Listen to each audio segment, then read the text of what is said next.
Hello students, welcome back to my channel Happy Learning. ನಾವು ನಮ್ಮ previous ವಿಡಿಯೋನಲ್ಲಿ introduction to Euclid's geometry ಈ chapter ನ ಕಲಿತಿದ್ವಿ. ಇದರಲ್ಲಿ ಫಸ್ಟ್ ಥಿಂಗ್ ಯೂಕ್ಲಿಡ್ಸ್ ಆಕ್ಸಿಯಮ್ಸ್ ಅಂದ್ರೆ ಏನು ಅಂತ ಕಲಿತಿದ್ವಿ. ಹೌದಲ್ವಾ? ಏನಿಲ್ಲ ಯಾವುದೆಲ್ಲ ಯೂಕ್ಲಿಡ್ಸ್ ಆಕ್ಸಿಯಮ್ಸ್ ಅಂತ ಓದಿದ್ವಿ. ಫಸ್ಟ್ ಆಫ್ ಆಲ್ ಆಕ್ಸಿಯಮ್ಸ್ ಅಂದ್ರೆ ಏನು? ಆಕ್ಸಿಯಮ್ಸ್ ಅಂದ್ರೆ these are universal truth but there is no proof for these statements. Okay, axioms ಅಂದ್ರೆ ಸ್ಟೇಟ್ಮೆಂಟ್ಗಳು. ಆ ಸ್ಟೇಟ್ಮೆಂಟ್ಗಳು ಯೂನಿವರ್ಸಲಿ ಅಕ್ಸೆಪ್ಟೆಡ್ ಬಟ್ ಅದಕ್ಕೆ ಯಾವುದೇ ರೀತಿಯಾದಂತಹ ಪ್ರೂಫ್ಗಳಿರೋದಿಲ್ಲ. ಓಕೆ, ಅದರಲ್ಲಿ first one, things which are equal to same thing are equal to one another. Second one, if equals are added to equals, wholes are equal. Third one, if equals are subtracted from equals, remainders are equal. Fourth one, things which are coincide with one another are equal to one another. Fifth one, the whole is greater than the part. Sixth one, things which are double of the same thing are equal to one another. And seventh one, things which are halves of the same things are equal to one another. ಇದಿಷ್ಟು Euclid's axioms.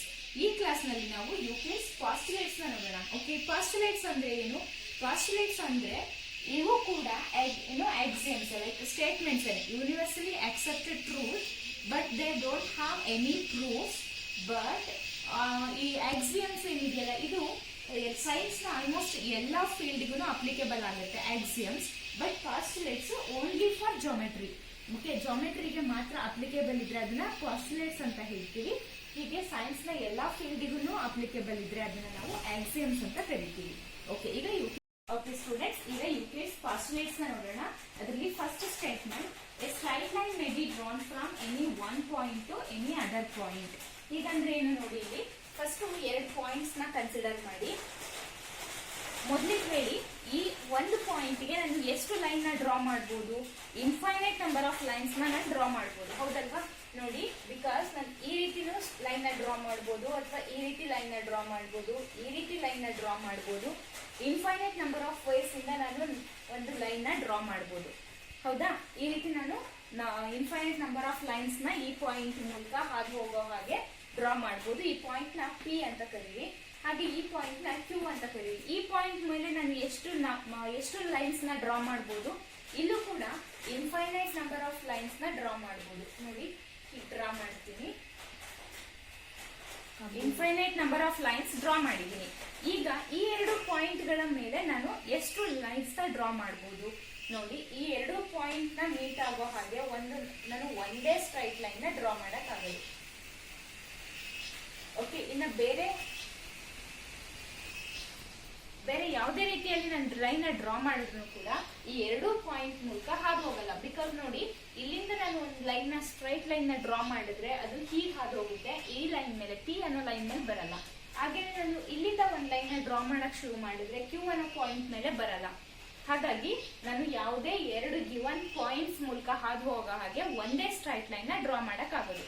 Okay, ಇದು first statement. Second statement, a terminated line can be produced indefinitely. Okay, ಈ line ನ ನೋಡಿ, ಈ line ನ a b ಅಂತ ಕರೀರಿ. This is a terminated line. Okay, ಇದನ್ನ ನಾವು ಇನ್ನು ಎಕ್ಸ್ಟೆಂಡ್ ಮಾಡಿ ಲೈನ್ ಸೆಗ್ಮೆಂಟ್ ನ ಕನ್ಸ್ಟ್ರಕ್ಟ್ ಮಾಡಬಹುದು. ಓಕೆ, ಲೈನ್ ಸೆಗ್ಮೆಂಟ್ ಅಂದ್ರೆ ಹೇಗಿರುತ್ತೆ?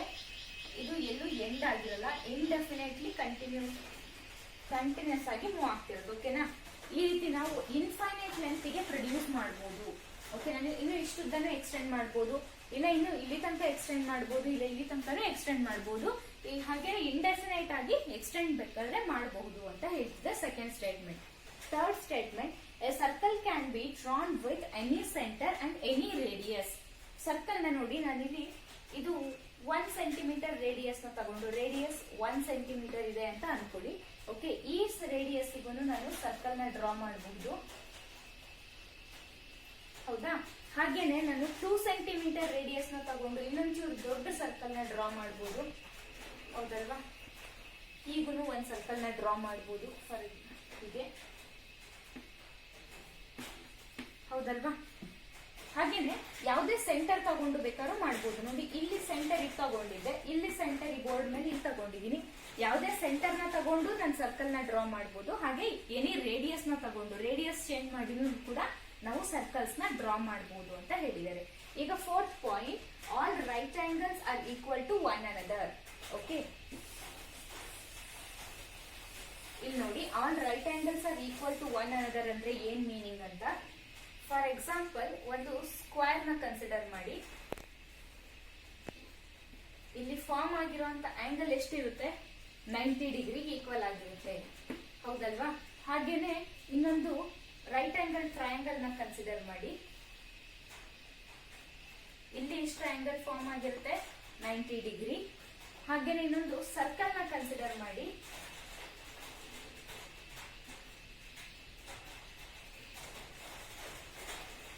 ಇಲ್ಲಿ ಫಾರ್ಮ್ ಆಗಿರುವಂತ ಆಂಗಲ್ ಎಷ್ಟಿರುತ್ತೆ? 90 ಡಿಗ್ರಿ ಇರುತ್ತೆ, ಹೌದಲ್ವಾ? ಇವನ್ನೆಲ್ಲದನ್ನು ನಾವು ರೈಟ್ ಆಂಗಲ್ಸ್ ಅಂತ ಕರಿತೀವಿ. ಶೇಪ್ಸ್ ಮಾತ್ರ ಬೇರೆ ಬೇರೆ ಇದೆ. ಇದು ಸ್ಕ್ವೇರ್, ಇದು ಟ್ರಯಾಂಗಲ್, ಇದು ಸರ್ಕಲ್. ಶೇಪ್ಸ್ ಬೇರೆ ಇದ್ರೂ ಕೂಡ ಎಲ್ಲಾ ರೈಟ್ ಆಂಗಲ್ಸ್ ಈಕ್ವಲ್ ಆಗಿರುತ್ತೆ, ಓಕೆನಾ? ಇಲ್ಲಿ ಫಾರ್ಮ್ ಆಗಿರೋ ರೈಟ್ ಆಂಗಲ್ 90 ಡಿಗ್ರಿ ಇರುತ್ತೆ. ಇಲ್ಲಿ ಫಾರ್ಮ್ ಆಗಿರೋ ರೈಟ್ ಆಂಗಲ್ ಇದೆಯಲ್ಲ, ಇದು ಕೂಡ 90 ಡಿಗ್ರಿ ಇರುತ್ತೆ. ಇಲ್ಲಿ ಫಾರ್ಮ್ ಆಗಿರೋ ರೈಟ್ ಆಂಗಲ್ ಕೂಡ 90 ಡಿಗ್ರಿ ಇರುತ್ತೆ, ಓಕೆ? ಇದು 4th point. All right angles are equal to one another. ಈಗ ನೆಕ್ಸ್ಟ್ ಸ್ಟೇಟ್ಮೆಂಟ್ ನೋಡೋಣ. ಓಕೆ ಸ್ಟೂಡೆಂಟ್ಸ್, ಈಗ 5th postulate. If a straight line falling on two straight lines make interior angle on the same side of it taken together less than two right angles, then the two straight lines if produced indefinitely meet on that same side on which sum of two angles is less than two right angles. ಇದ್ರ meaning ಏನಪ್ಪಾ ಅಂದ್ರೆ, if A straight line falling on two straight lines. ನೋಡಿ, ಹೀಗೆ ಒಂದು straight line ಹೀಗೆ ತಗೋತೀನಿ ನಾನು, ಇನ್ನೊಂದು ಸ್ಟ್ರೈಟ್ ಲೈನ್ ಹೀಗೆ ತಗೋತೀನಿ, ಓಕೆ? ಈ ಎರಡು ಲೈನ್ ಮೇಲೆ ಇನ್ನೊಂದು ಸ್ಟ್ರೈಟ್ ಲೈನ್ ಫಾಲ್ ಆಗ್ತಿದೆ, ಓಕೆ? ಇದು ಒಂದು straight line. If A straight line falling on two straight lines, ಒಂದು ಸ್ಟ್ರೈಟ್ ಲೈನ್ ಇನ್ನು ಎರಡು ಸ್ಟ್ರೈಟ್ ಲೈನ್ ಮೇಲೆ ಫಾಲ್ ಆದಾಗ ಮೇಕ್ಸ್ ಇಂಟೀರಿಯರ್ ಆಂಗಲ್ಸ್. ನೋಡಿ, ಇಂಟೀರಿಯರ್ ಆಂಗಲ್ಸ್ ನ ಫಾರ್ಮ್ ಮಾಡ್ತಿದ್ಯಾ? ಇದು ನಾವೇನಂತ ಹೇಳ್ತೀವಿ? ಇದು ಇಂಟೀರಿಯರ್ ಆಂಗಲ್. ಹಾಗೆ ನಿಮ್ಮ ಸೈಡ್ ಇವುಗಳು ಕೂಡ interior angles, okay? Next, interior angles on the same side of it. Interior angles on the same side of it ಅಂದ್ರೆ ಇದು, ಓಕೆನಾ? ಇಲ್ಲಿ ನೋಡಿ, ಸೇಮ್ ಸೈಡ್ ಅಲ್ಲಿ ಇರುವಂತ ಇಂಟೀರಿಯರ್ ಆಂಗಲ್ಸ್ ಇದು. ಫಾರ್ ಎಕ್ಸಾಂಪಲ್, ಇದನ್ನ ಎ ಹಾಗೆ ಇದನ್ನ ಬಿ ಅಂತ ಕಾಲ್ ಮಾಡಿ. ಸೊ ಈ interior angles A and B ಇದೆಯಲ್ಲ, ಈ interior angles on the same side of it taken together less than two right angles. ಈ ಎ ಮತ್ತೆ ಬಿ ನ ನಾವು ಆಡ್ ಮಾಡಿದ್ರೆ ಆಂಗಲ್ಸ್ ನಮಗೆ less than two right angles ಅಂದ್ರೆ ಏನು? ಟು ರೈಟ್ ಆಂಗಲ್ಸ್ ಅಂದ್ರೆ ಎಷ್ಟಿರುತ್ತೆ? 180 ಡಿಗ್ರಿ ಇರುತ್ತೆ. ಸೊ ಇದು less than two right angles ಅಂದ್ರೆ 180 degree. A plus b is less than 180 degree ಇರುತ್ತೆ ಅಂತ ಹೇಳ್ತಿದ್ದಾರೆ. Then the two straight lines if produced indefinitely, then ಈ ಎರಡು ಸ್ಟ್ರೈಟ್ ಲೈನ್ಸ್ ನ ನಾವು ಇಂಡೆಫಿನೆಟ್ ಆಗಿ ಪ್ರೊಡ್ಯೂಸ್ ಮಾಡ್ತಾ ಹೋದ್ರೆ, ಅಂದ್ರೆ ಇದನ್ನ ಹೀಗೆ ಎಕ್ಸ್ಟೆಂಡ್ ಮಾಡಿ, ಇದನ್ನ ಹೀಗೆ ಎಕ್ಸ್ಟೆಂಡ್ ಮಾಡಿ, ಹಾಗೆ ಈ ಸೈಡ್ ಅಲ್ಲಿ ಹೀಗೆ ಎಕ್ಸ್ಟೆಂಡ್ ಮಾಡ್ತಾ ಹೋದ್ರೆ, ಹೀಗೆ ಎಕ್ಸ್ಟೆಂಡ್ ಮಾಡ್ತಾ ಹೋದ್ರೆ ಇಲ್ಲಿ ಮೀಟ್ ಆಗುತ್ತೆ. ಅದನ್ನ ಹೇಳಿದರೆ meet on that same side on which sum of two angles is less than two right angles. ಎಲ್ಲಿ ಮೀಟ್ ಆಗುತ್ತೆ ಅಂದ್ರೆ ಯಾವ ಸೈಡ್ ಅಲ್ಲಿ? ನೋಡಿ, ಈ ಇಂಟೀರಿಯರ್ ಆಂಗಲ್ ಇರುವಂತ ಸೈಡ್ ಅಲ್ಲಿ ಮೀಟ್ ಆಗುತ್ತೆ, ಓಕೆನಾ? ಈ interior angle sum less than 180 degree ಇತ್ತಲ್ಲ, ಆ ಸೈಡ್ ಅಲ್ಲಿ ಮೀಟ್ ಆಗುತ್ತೆ ಅಂತ ಹೇಳ್ತಿದ್ದಾರೆ, ಓಕೆ? ಇಲ್ಲಿ ಮೀಟ್ ಆಗಲ್ಲ, ಇಲ್ಲಿ ಈ ಸೈಡ್ ಅಲ್ಲಿ ಡೈವರ್ಜ್ ಆಗುತ್ತೆ. ಕನ್ವರ್ಜ್ ಆಗಿರೋದು ಈ ಸೈಡ್ ಅಲ್ಲಿ. ಇಂಟೀರಿಯರ್ ಆಂಗಲ್ಸ್ ಎಲ್ಲಿ ಲೆಸ್ ದ್ಯಾನ್ 180 ಡಿಗ್ರಿ ಇರುತ್ತೋ ಅಲ್ಲಿ ಕನ್ವರ್ಜ್ ಆಗುತ್ತೆ. ಈಗ ನೋಡಿ, ಇನ್ನೊಂದ್ಸಲ ಹೇಳ್ತೀನಿ. ಟೂ ಸ್ಟ್ರೈಟ್ ಲೈನ್ಸ್ ನ ಬರ್ಕೊಂಡಿದೀನಿ ಫಸ್ಟ್, ಓಕೆ? ಈ ರೀತಿ ಟೂ ಸ್ಟ್ರೈಟ್ ಲೈನ್ಸ್ ನ ಬರೆದು ಅದ್ರ ಮೇಲೆ ಇನ್ನೊಂದು ಸ್ಟ್ರೈಟ್ ಲೈನ್ ಫಾಲ್ ಆದಾಗ ಇಂಟೀರಿಯರ್ ಆಂಗಲ್ಸ್ ಫಾರ್ಮ್ ಆಗುತ್ತಲ್ಲ, ಅದರಲ್ಲಿ ಒಂದ್ ಸೈಡ್, ಯಾವ ಸೈಡ್ ಅಲ್ಲಿ interior angles sum less than 180 degree ಇರುತ್ತೋ ಆ ಸೈಡ್ ಅಲ್ಲಿ ನಾವು ಪ್ರೊಡ್ಯೂಸ್ ಮಾಡ್ತಾ ಹೋದ್ರೆ ಆ ಎರಡು ಸ್ಟ್ರೈಟ್ ಲೈನ್ಸ್ ಮೀಟ್ ಆಗುತ್ತೆ ಒಂದ್ ಪಾಯಿಂಟ್ ಅಲ್ಲಿ ಅಂತ ಈ ಪೋಸ್ಟುಲೇಟ್ ಹೇಳ್ತಿದೆ, ಓಕೆ? ಈಗ ನಾವು ಎಕ್ಸರ್ಸೈಸ್ ನ ಸಾಲ್ವ್ ಮಾಡೋಣ. Exercise number 5.1. Okay student, exercise number 5.1 ಅಲ್ಲಿ first question, which of the following statements are true and which or false, give reason for ಯ ಆನ್ಸರ್. ಓಕೆ, ಇದರಲ್ಲಿ ಫಸ್ಟ್ ಕ್ವೆಶ್ಚನ್ ಕೇಳಿದರೆ only one line can pass through a single point. ಒಂದು single point ಮೂಲಕ only one line can pass through it ಅಂತ ಹೇಳಿದ್ದಾರೆ, ಹೌದಾ? ನೋಡಿ, ಈಗ ನಾನು ಒಂದೇ ಲೈನ್ ಪಾಸ್ ಮಾಡೋಕ್ಕಾಗೋದು. ಈ ಪಾಯಿಂಟ್ ನ ಪಿ ಅಂತ ತಗೊಳ್ಳಿ. ಈ ಪಿ ಅನ್ನೋ ಪಾಯಿಂಟ್ ಮೂಲಕ ಒಂದೇ ಲೈನ್ ಮಾತ್ರ ಹೀಗೆ ಪಾಸ್ ಆಗಕ್ಕೆ ಸಾಧ್ಯ ಇರೋದಾ? ನೋ. ಹೀಗೂ ನಾನೊಂದು ಲೈನ್ ನ ಡ್ರಾ ಮಾಡ್ಬೋದು. ಹಾಗೆ ಹೀಗೆ ಡ್ರಾ ಮಾಡ್ಬೋದು, ಹೀಗೂ ಡ್ರಾ ಮಾಡ್ಬೋದು, ಹೀಗೆ ಡ್ರಾ ಮಾಡ್ಬೋದು, ಹೀಗೆ ಡ್ರಾ ಮಾಡ್ಬೋದು. ಇನ್ಫೈನೈಟ್ ನಂಬರ್ ಆಫ್ ಲೈನ್ಸ್ನ ನಾನು ಈ ಪಾಯಿಂಟ್ ಮೂಲಕ ಡ್ರಾ ಮಾಡ್ಬೋದು.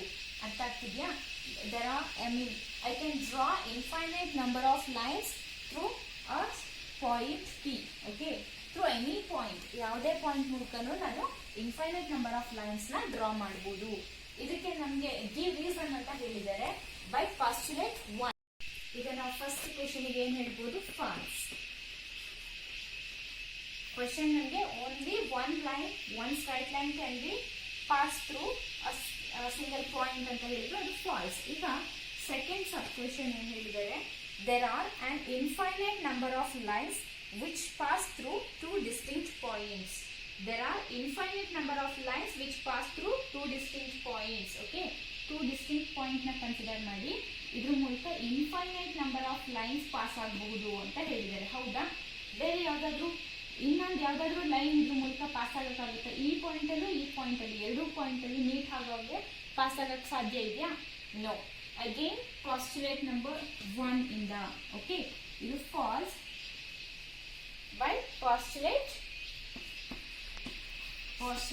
1. ಓಕೆ, ಇಲ್ಲೂ ಕೂಡ postulate 1. So third sub question, a terminated line can be produced indefinitely on both sides. ಈ ಟರ್ಮಿನೇಟೆಡ್ ಲೈನ್ಸ್ ನ ಇಂಡೆಫಿನೇಟ್ ಆಗಿ ಬೋತ್ ಸೈಡ್ಸ್ ಎಕ್ಸ್ಟೆಂಡ್ ಮಾಡಬಹುದು ಅಂತ ಹೇಳಿದ್ದಾರೆ. ಓಕೆ, ಹೀಗೆ ಎಕ್ಸ್ಟೆಂಡ್ ಮಾಡಬಹುದು. Yes, it's true. By postulate, ಯಾವ ಪಾಸ್ಟುಲೇಟ್ ಇಂದ? Second postulate. ಎಸ್. ಈಗ fourth question, if two circles are equal then their radii are equal. Okay, ಎರಡು ಸರ್ಕಲ್ ಈಕ್ವಲ್ ಅಂತ ಹೇಳಿದ್ರೆ ಅವುಗಳ ರೇಡಿಯಸ್ ಕೂಡ ಈಕ್ವಲ್ ಆಗಿರುತ್ತೆ ಅಂತ ಹೇಳಿದ್ದಾರೆ. Yes, again true by axiom 4. Okay, fourth axiom ನಾವೇನು ಓದಿದ್ವಿ? Things which coincide with one another are equal to one another. ಇದು ನಮ್ಮ ಫೋರ್ತ್ ಆಕ್ಸಿಯಮ್. ಈ ಆಕ್ಸಿಯಮ್ ಪ್ರಕಾರ ಇದು ಟ್ರೂ ಆಗುತ್ತೆ. ನೆಕ್ಸ್ಟ್ ಫಿಫ್ತ್, ನೆಕ್ಸ್ಟ್ ಫಿಗರ್ ಕೊಟ್ಟಿದ್ದಾರೆ. In figure 5.9 if AB equal to PQ and PQ equal to XY, then AB equal to XY ಅಂತ ಹೇಳಿದ್ದಾರೆ. ಟ್ರೂನಾ ಫಾಲ್ಸಾ? ನೋಡಿ, AB equal to PQ equal to XY, then AB equal to XY. This is true by axiom. ಯಾವ axiom ಪ್ರಕಾರ? First axiom ಪ್ರಕಾರ. First axiom ಏನ್ ಹೇಳುತ್ತೆ? Things which are equal to same thing are equal to one another. ಈ axiom ಪ್ರಕಾರ ನಮಗೆ fifth question true ಅಂತ ಬರ್ತಿದೆ. ಫಿಫ್ತ್ ಕ್ವೆಶನ್ಗೆ ಆನ್ಸರ್ ಟ್ರೂ ಆಗಿದೆ. ಓಕೆ, ಯೂಕ್ಲಿಡ್ಸ್ ಈ ರೀತಿ ಡೆಫಿನೇಷನ್ಸ್ ನ ಕಲೆಕ್ಟ್ ಮಾಡಿ ಒಂದು ಬುಕ್ ಮಾಡಿದ. ಆ ಬುಕ್ ಹೆಸರು ಎಲಿಮೆಂಟ್ಸ್. ಅದರಲ್ಲಿ ಬರೆದಿದ್ದಂತಹ ಡೆಫಿನೇಷನ್ಸ್ ಅಲ್ಲಿ ಒಂದು ಡೆಫಿನೇಷನ್ ನಾನು ತಗೋತಿದ್ದೀನಿ. A point is that which has no parts. Okay, a point is that which has no part. ಓಕೆನಾ? ಪಾಯಿಂಟ್ ಅಂದ್ರೆ ಏನು ಅಂದ್ರೆ, ಪಾಯಿಂಟ್ ಅಂದ್ರೆ ಅದರಲ್ಲಿ ಯಾವುದೇ ಪಾರ್ಟ್ಸ್ ಇರಲ್ಲ ಅಂತ ಹೇಳಿದ್ದಾರೆ. ಅಗೇನ್ ನಿಮ್ಗೀಗ ಪಾರ್ಟ್ ಅಂದ್ರೆ ಏನು ಅಂತ ಕ್ವೆಶನ್ ಬರುತ್ತೆ. Okay, part means part is something which occupies space. Okay, for example ಇಲ್ಲಿ ನೋಡಿ, ಈ ರೀತಿ ಒಂದು ಚಿತ್ರ ಇದೆ. ಇದರದ್ದು ಒಂದು ಪಾರ್ಟ್ ಅಂದ್ರೆ ಇಷ್ಟು ಬರುತ್ತೆ. Okay, part is something which occupies. ಇದು ಈ ಡಯಾಗ್ರಾಮ್ ನ, ಈ ಫಿಗರ್ ನ ಒಂದು ಪಾರ್ಟ್ ಅಂತ ಇದನ್ನ ಕನ್ಸಿಡರ್ ಮಾಡಬಹುದು. ಹೌದಲ್ವಾ? ಈ ಪಾರ್ಟ್ ಅಂದ್ರೆ ಏನು? ಹಾಗಾದ್ರೆ part is something which occupies area. Okay, ಈಗ ಏನ್ ಬಂತು ನಮ್ಗೆ? ಏರಿಯಾ ಅನ್ನೋ ಒಂದು ಹೊಸ ವರ್ಡ್ ಬಂತು. ವಾಟ್ ಈಸ್ ಏರಿಯಾ ಅಂತ ಕೇಳ್ಬೋದು. ಈಗ what is area? Area is something which has length and breadth.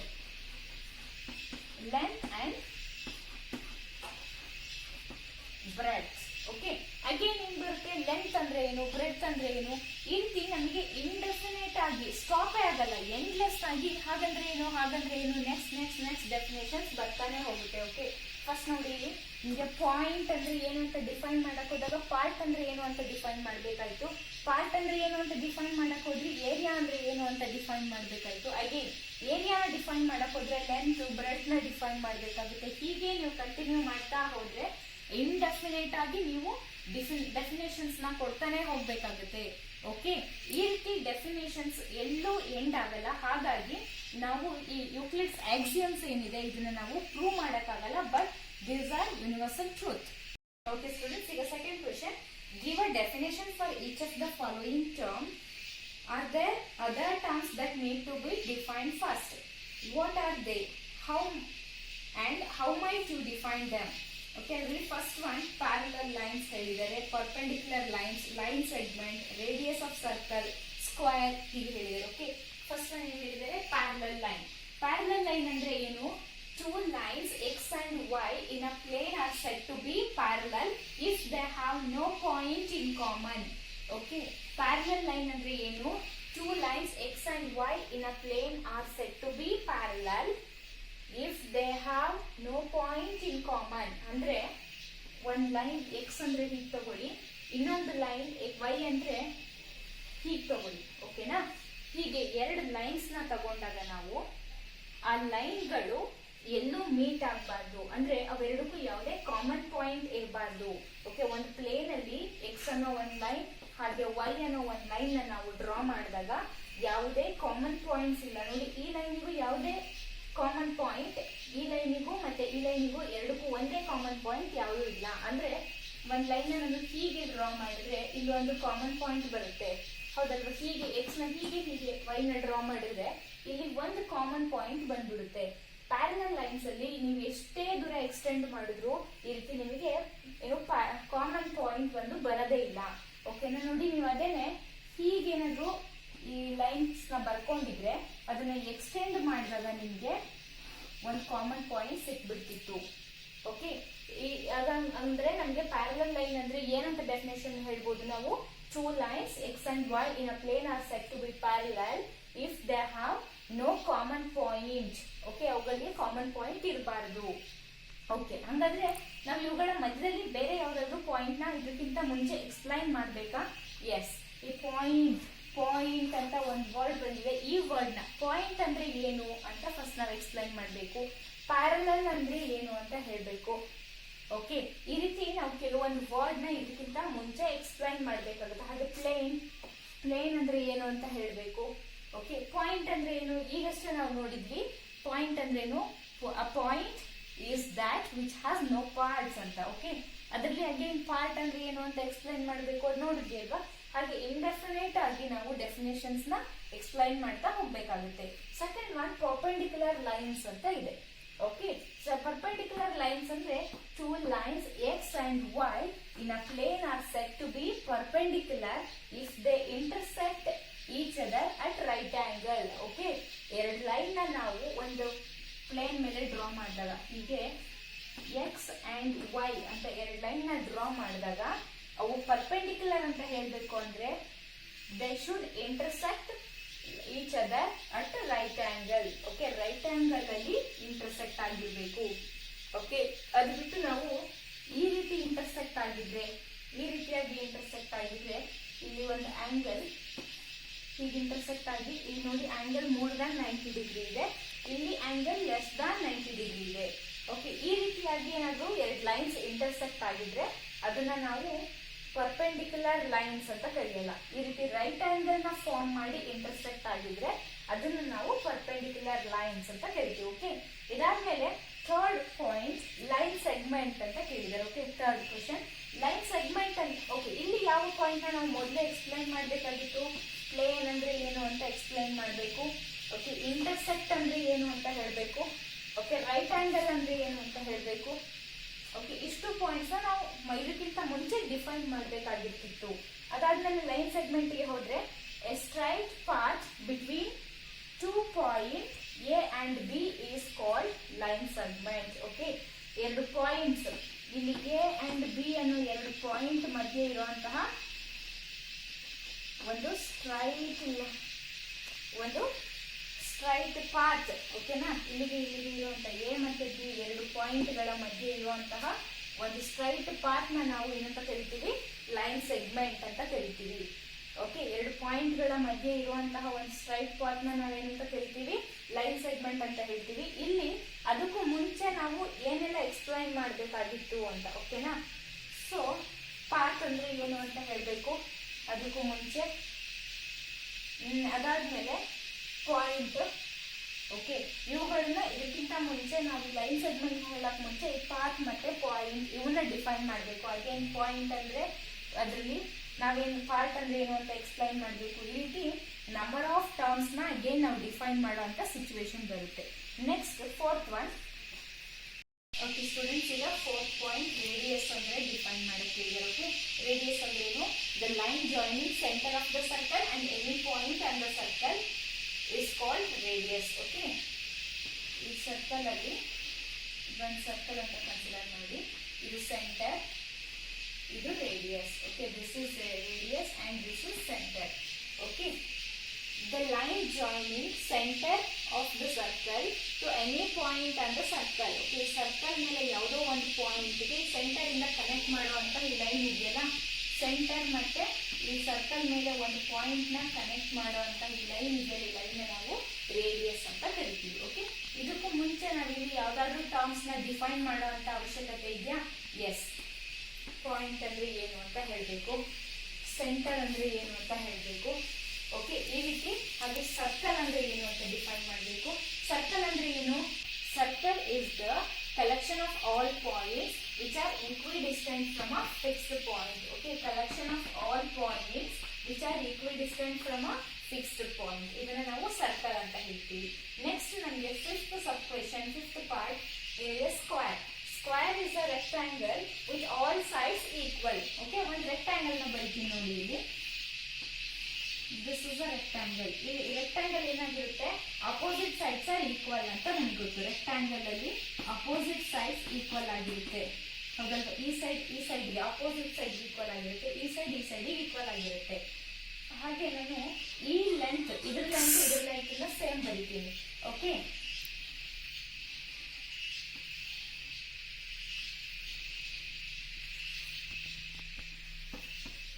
ಹೀಗೆ ಬರೀತೀನಿ.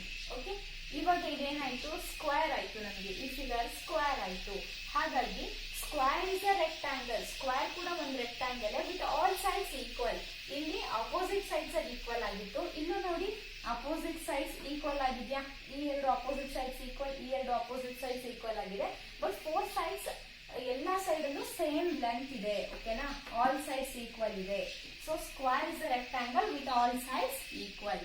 ಈ ರೆಕ್ಟಾಂಗಲ್ ಅಲ್ಲಿ ಅಪೋಸಿಟ್ ಸೈಡ್ಸ್ ಈಕ್ವಲ್ ಇತ್ತು, ಇದರ ಲೆಂತ್ ನ ನಾವು ಇನ್ನು ಎಲ್ಲಾ ಸೈಡ್ ಅಲ್ಲೂ ಸೇಮ್ ಮಾಡಿದೀವಿ. ಹಾಗಾಗಿ ಇದು ಒಂದು ಸ್ಕ್ವೇರ್ ಫಾರ್ಮ್ ಆಗಿದೆ. ಸ್ಕ್ವೇರ್ ಅಂದ್ರೆ ನಮಗೆ it is a rectangle with all sides equal. ಇದರಲ್ಲಿ ನಾವು ಅಗೇನ್ ರೆಕ್ಟಾಂಗಲ್ ಅಂದ್ರೆ ಏನು ಅಂತ ಡಿಫೈನ್ ಮಾಡಬೇಕು. ಓಕೆ, ಈ ರೀತಿ ನಾವು ಒಂದು ಡೆಫಿನೇಷನ್ ನ ಹೇಳಕ್ ಹೋದಾಗ ಅದ್ರ ಒಳಗಡೆ ಇನ್ನೂ ತುಂಬಾ ಪಾಯಿಂಟ್ಸ್ ಇದೆ, ಡೆಫಿನೇಷನ್ಸ್ ನ ಹೇಳ್ಬೇಕಾಗುತ್ತೆ. ಈ ರೀತಿ ಸೆಂಟರ್, ಪಾಯಿಂಟ್, ಸರ್ಕಲ್, ರೆಕ್ಟಾಂಗಲ್, ಈ ರೀತಿ ಈ ಎಲ್ಲಾ ಏನು ವರ್ಡ್ಗಳಿಗೂ ನಾವು ಡೆಫಿನೇಷನ್ಸ್ ನ ಕೊಡ್ಬೇಕಾಗುತ್ತೆ. ಇದು ನಮ್ಮ second question answer. Okay students, ಇದಾಗಿತ್ತು ಇವತ್ತಿನ ಕ್ಲಾಸ್. ಇದರಲ್ಲಿ ನಿಮ್ಗೆ ಏನಾದರೂ ಡೌಟ್ಸ್ ಇತ್ತು ಅಂದ್ರೆ ನನಗೆ ಕಮೆಂಟ್ ಮಾಡಿ ತಿಳಿಸಿ, ನಾನು ನಿಮ್ಮ ಡೌಟ್ಸ್ ನ ಕ್ಲಿಯರ್ ಮಾಡೋಕ್ಕೆ ಟ್ರೈ ಮಾಡ್ತೀನಿ. ನೆಕ್ಸ್ಟ್ ವಿಡಿಯೋಲಿ ಸಿಗೋಣ. ವಿಡಿಯೋ ಇಷ್ಟ ಆಗಿದ್ರೆ ಲೈಕ್ ಮಾಡಿ, ವಿಡಿಯೋನ ಹೆಚ್ಚೆಚ್ಚು ಶೇರ್ ಮಾಡಿ. Thank you for watching.